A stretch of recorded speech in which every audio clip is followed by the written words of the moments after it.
पंढरपूर पासून अवघ्या 15 मिनिटांच्या अंतरावर पंढरपूर करकंब रस्त्यावर धोत्रेज ग्रँड प्रायव्हेट लिमिटेड घेऊन आले आहेत पंचतारांकित सुविधांनी युक्त हॉटेल ग्रँड। तसेच पुण्या मुंबईच्या धर्तीवर सर्व सुविधांनी युक्त hotel Shreyas restaurant, veg non veg permit room बार, प्रशिक्षित कोक व होस्टिंग सेवा हॉटेल ग्रँड मध्ये उपलब्ध आहेत। 50 एसी रूम्स, 3500 स्क्वेअर फूट फुटाचा सुसज्ज बकवेट हॉल, भव्य एसी सूट्स, टेरेस गार्डन, भव्य लॉन आणि चेंजिंग रूम सहित स्विमिंग टँक, प्रशस्त पार्किंगची सुविधा। पंढरपूर नजीक असलेल्या हॉटेल ग्रँड या सुसज्ज आणि पंचतारांकित सुविधांनी युक्त hotel grand, hotel Shreyas restaurant, veg non veg permit room बार, पंढरपूर करकंब रोड। संपर्क 02186 24 22 45।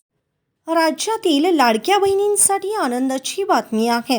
नगर परिषद आणि नगरपंचायत निवडणूक निकालानंतर राज्याचे उपमुख्यमंत्री एकनाथ शिंदे यांनी लाडकींसाठी मोठी घोषणा केली आहे। लाडक्या बहिणींना 2100 रुपयांचा हप्ता लवकरच दिला जाईल असे त्यांनी सांगितले।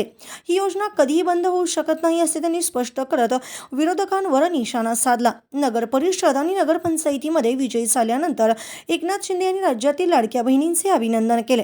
त्यांनी माध्यमांशी बोलताना सांगितले की शिवसेनेच्या आतापर्यंतच्या इतिहासात एवढे नगराध्यक्ष कधीच निवडून आले नव्हते। यासाठी सर्व कार्यकर्त्यांचे आणि लाडक्या बहिणींचे अभिनंदन।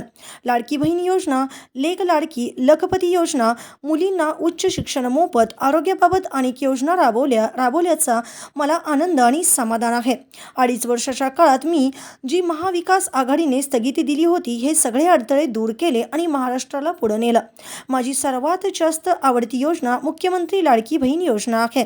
अनेकांनी या योजनेला विरोध केला, मात्र विरोध मोडून काढत आम्ही ही योजना सुरू ठेवली। कोणताही मायकालाल ही योजना बंद करू शकत नाही। लाडक्या बहिणींना 2100 रुपये देणार म्हणजे देणारच। योग्य वेळ आल्यावर आम्ही लाडक्या बहिणींच्या सन्मान निधीत वाढ करू अशी माहिती एकनाथ शिंदे यांनी दिली। दरम्यान लाडक्या बहिणींच्या खात्यात लवकरच 3000 रुपये जमा होण्याची शक्यता आहे। आचारसंहितेच्या कालावधीतच मुख्यमंत्री माझी लाडकी बहीण योजनेचा हप्ता वितरित करण्याच्या हालचाली सुरू झाल्या आहेत। सध्या राज्यात सुरू असलेल्या स्थानिक स्वराज्य संस्थांच्या निवडणुकीच्या पार्श्वभूमीवर महिलांना 2 महिन्याचे अनुदान एकत्र दिले जाणार असल्याची माहिती समोर आली आहे।